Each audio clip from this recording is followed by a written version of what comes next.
On today's video, I am bringing you 4 running backs that I cannot stop drafting in fantasy football this year. Call them league winners, call them fantastic picks at ADP, whatever you want. Do me a favor, go ahead and drop a like to show some love.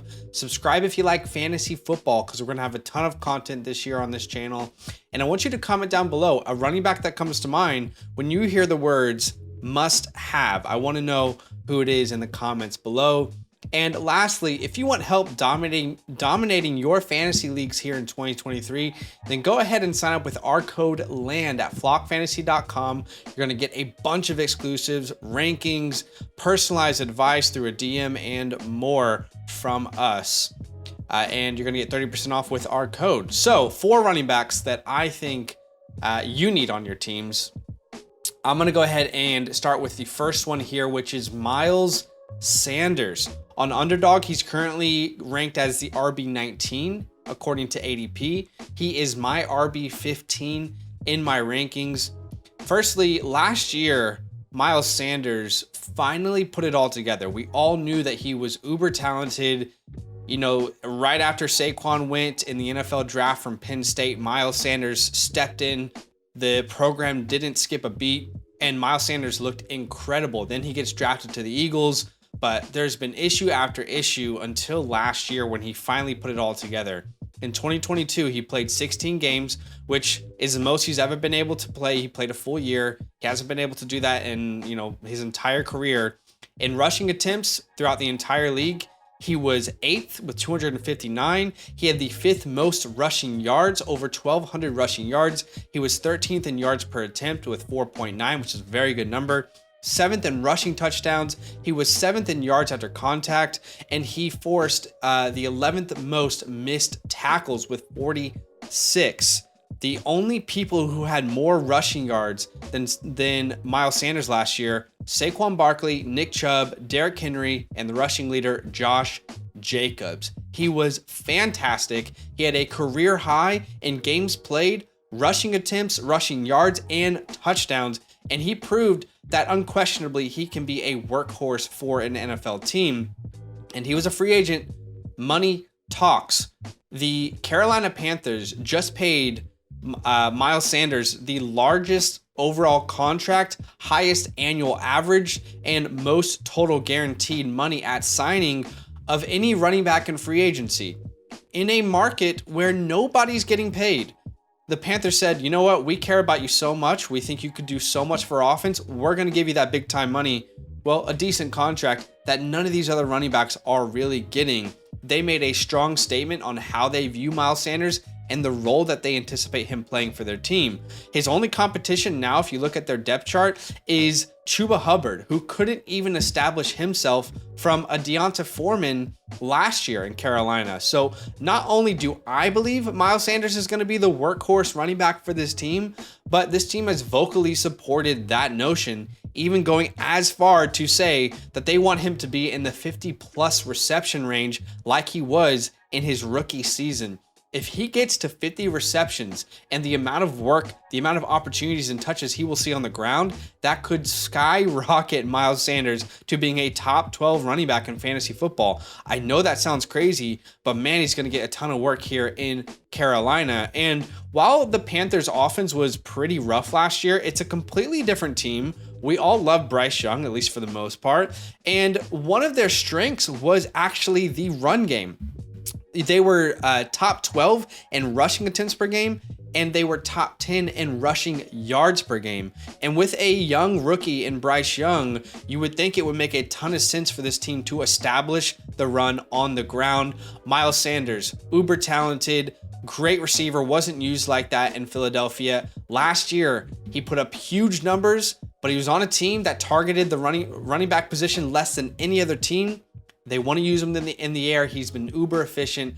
I think he's going to be one of those few running backs who get 15 to 20 touches per game, and I think he's an absolute smash here in 2023. The second running back that I keep drafting is Javonte Williams. Hang on with me, let me tell you why I think he's a great pick right now. His current ADP on Underdog is RB26. I have him ranked 6 spots higher than that at RB20 in my rankings. Again, you can find my rankings on Flock Fantasy along with articles, exclusives, personalized advice, DMs, etc. But look, what did Javonte do the last time he was fully healthy? Well, the last time he was fully healthy for a year was his rookie season in 2021. And he was splitting touches with Melvin Gordon, but man, he was super efficient with the opportunities that he had. In 2021, he was 18th in yards per attempt at 4.4 yards per attempt. He was 18th in yards after contact per attempt. Here's where it gets really interesting.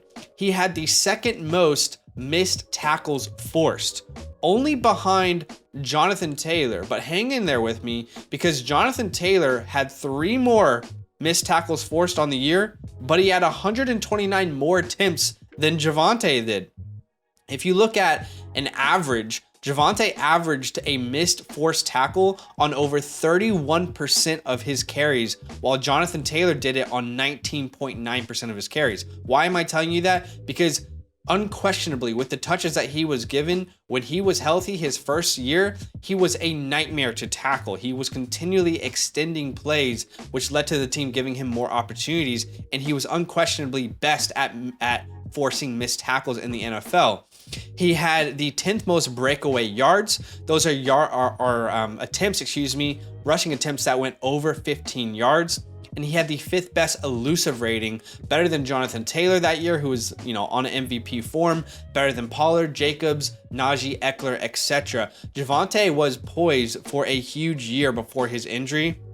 I mean, I remember, last year, a game or two before he was injured, he was looking at like 10 targets in one of those games. And let's talk about the elephant in the room here with Javonte. We can't talk about him without addressing his injury. And even myself, I originally was quite concerned about drafting Javonte in redraft leagues or in best ball leagues because of the injury. And I was really worried that we were going to see a 2022 J.K. Dobbins repeat here after Dobbins had such a hard time coming back from his ACL injury. But these are 2 completely different situations. The big difference here between JK and Javonte is that Javonte is already participating in contact drills.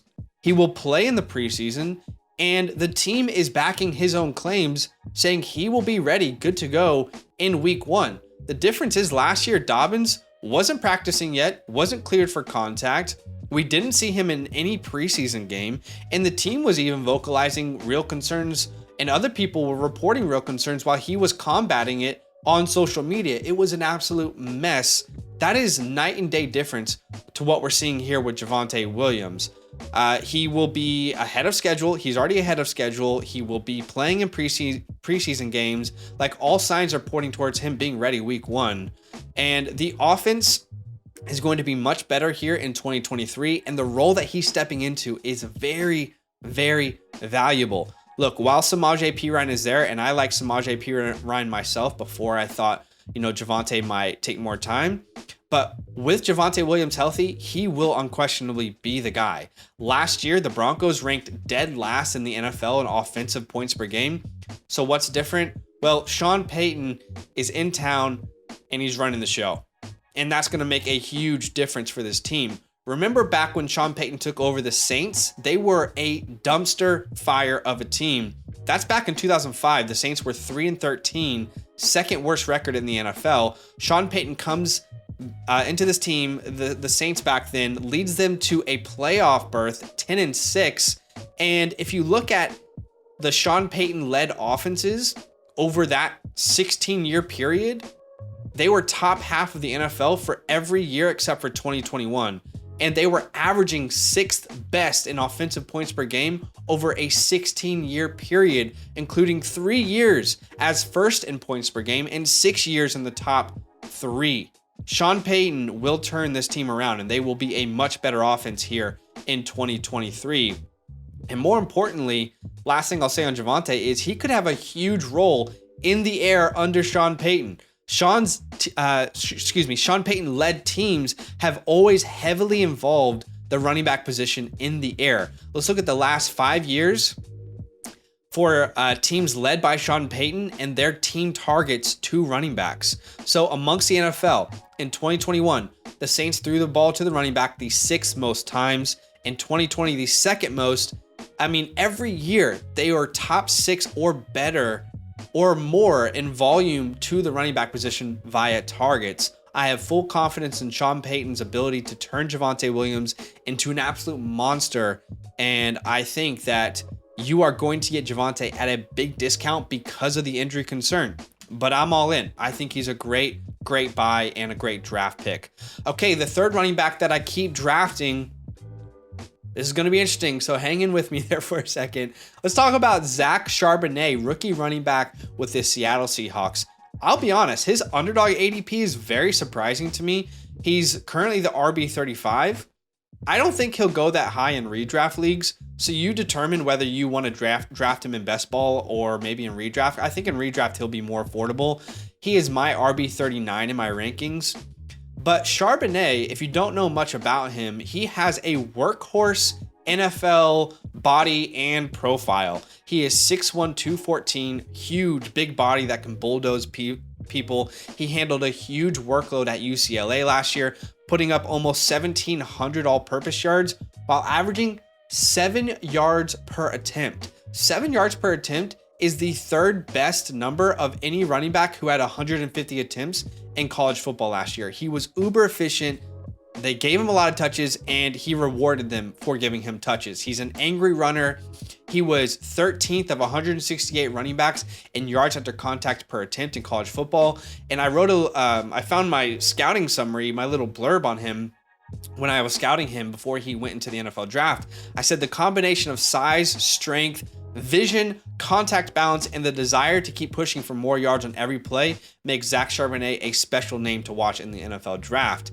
And also, I know it's unfortunate that he's arrived in Seattle with Ken Walker because they kind of cap each other, but Charbonnet, I believe, will have some standalone value because I believe he is the best receiver in this backfield from day one. He was tied for 8th in receptions amongst 504 tracked running backs in college football last year and ranked 7th in receiving yards amongst, again, 504 running backs tracked in college football last year. How good was he? Well, let's compare him and his production to the 2 best pass catching running backs in this year's draft that we all love. Bijan Robinson, Jahmyr Gibbs. Jahmyr Gibbs, generational pass catcher, one of the best we've seen. We are comparing him now to the likes of Eckler and Christian McCaffrey and all these elite pass catchers, Alvin Kamara, and what he could do with his game. Well, last year, Jahmyr Gibbs only had 58 more receiving yards and 5 more receptions than Zach Charbonnet. Bijan had 6 less receptions and 6 less receiving yards and 18 less receptions. So we always highlight and talk about Jahmyr Gibbs and Bijan's receiving work and what they can do in the air, but oftentimes Charbonnet is just thrown to the side. I'm here to tell you he is a fantastic pass catcher. He's a much better profile through the air than what Ken Walker was coming out of Michigan State. He had 246 snaps where he ran a receiving route. That's 46.8% of his total snaps last year, 19th amongst 168 running backs who had a minimum of 100 attempts. Yes, he's a bulldozer. Yes, he can pop you in the mouth. Yes, he can be a goal line running back, but he can also catch the ball and be very good through the air. He is a do-it-all running back. So it's my belief that he has standalone value. However, the reason I love drafting him is because I believe he is one of few true league-winning handcuffs in the NFL right now. As of now, Ken Walker is not practicing because of the groin injury. This is the same injury that he dealt with last year that kept him out of time. The only thing that helps a groin injury heal is time. That is it. I mean, you can go to training, you can get help, but time is the only thing that's really healing that groin injury. Go look at Curtis Samuel's first year in Washington, because he wasn't the same player after a groin injury, and it took a long time for him to get 100% healthy. Now, look, let's level with each other. It's very likely Ken Walker will be healthy, and he'll be a huge part of this backfield, probably the RB1. However, if a serious injury were to occur, Zach Charbonnet unquestionably would become a 3-down workhorse running back for this team, and he would be a top 15 running back, top 12 maybe, on a weekly basis. Regardless, I am in on Zach Charbonnet, the talent, and I love having him as your RB4 or 5 on your roster. Now, the last running back that we're going to talk about today that I am in love with, this is a very controversial take, but I keep drafting him. That is Alexander Mattison. Underdog has him ranked as the RB18. I see him go much later in redraft. I have him as my RB19 in redraft rankings. It is finally Madison season. Is that how you say it? Alexander Mattison season? I feel like Madison season is a waste of a, potential there to put them together. It's finally Madison season, okay? Remember, for the last 3 or 4 years, every fantasy analyst that you love said the same exact thing. Oh man, if Dalvin Cook went down, just like I talked about with Zach Charbonnet, if Dalvin Cook went down, Alexander Madison's ceiling would be through the roof. He is a league-winning handcuff. Everyone agreed. And now the Vikings have given him the RB1 job, and people are seriously concerned. So with Madison confirmed as the RB1 from the team itself, how did he perform in the last couple years without Dalvin Cook in the lineup? Shout out to RotoViz, because since 2019, there have been 6 games that Alexander Mattison played without Dalvin Cook, and here's how he fared. And let me tell you what, it's very exciting to look at. So he had 6 games, again, where Dalvin was injured, 53 in the split. We're looking at out of split without Dalvin Cook. He averaged over 20 PPR points per game. But I want to focus on a couple things here. Firstly, that number, 20 PPR points per game, it's unrealistic to anticipate that this year. That's not my expectations. However, it's very good to see that it's within the realm of possibilities. Secondly, 4.5 targets per game seems really realistic to me. That's 76 targets on the year. I think that's very possible in this system. Last year, the Vikings had the 3rd most passing attempts per game, and they were top half of the league in targets to the running back position. And Kevin O'Connell's system, I really believe he could turn Alexander Mattison into a PPR monster. Thirdly, look at those averages and let's see what the full 17 game pace was for Alexander Mattison. I mean, RotoViz has done it for us. He was on track for over 1,300 rushing yards and 65 receptions. Now, that is a little bit unrealistic to anticipate, but I could easily see him putting up 1,200 all-purpose yards in this offense, which will be flying. The defense won't be good again. They'll need to come back, and Mattison is the best pass catcher on this team, and he faces little to no competition for touches. He's the clear number 1, but look at his competition. Behind him right now is a 7th-round Ty Chandler, Kene Nwangwu, who is more of a returner, never made an impact on the NFL team at the running back position, and another 7th-round running back in Dwayne McBride, who I do like, but I don't think he's competing with Alexander Mattison this year. Even if this team adds a Kareem Hunt, that would be necessary because they don't have the depth. Like, even if Kareem Hunt was added tomorrow, I'm not concerned about that happening because it was clearly a big need for this team. They have no depth. Mattison will remain the top dog. And lastly, I just saw an interview where Tom Pelissero was interviewing Alexander Mattison, and Mattison talked about how both he and the team anticipate him filling Dalvin Cook's shoes, being the number 1, carrying a large load. And Tom asked him to pitch himself to fantasy football players. And here's what Mattison said. He said, if you want to win fantasy football, I'm your guy. So I don't know about you guys, but when a player openly talks about fantasy football and that they care about fantasy football, that's really intriguing to me. I really appreciate that they appreciate how much we like the game. So those are 4 running backs that I am definitely drafting. I love them at their ADP. I mean, I talked about Miles Sanders. You can get him in the 5th. Oftentimes, Madison is available in the 5th. Charbonnet, you can get super late. Javonte Williams, you can get in like the 7th. I got him in the 8th round of a underdog draft the other day.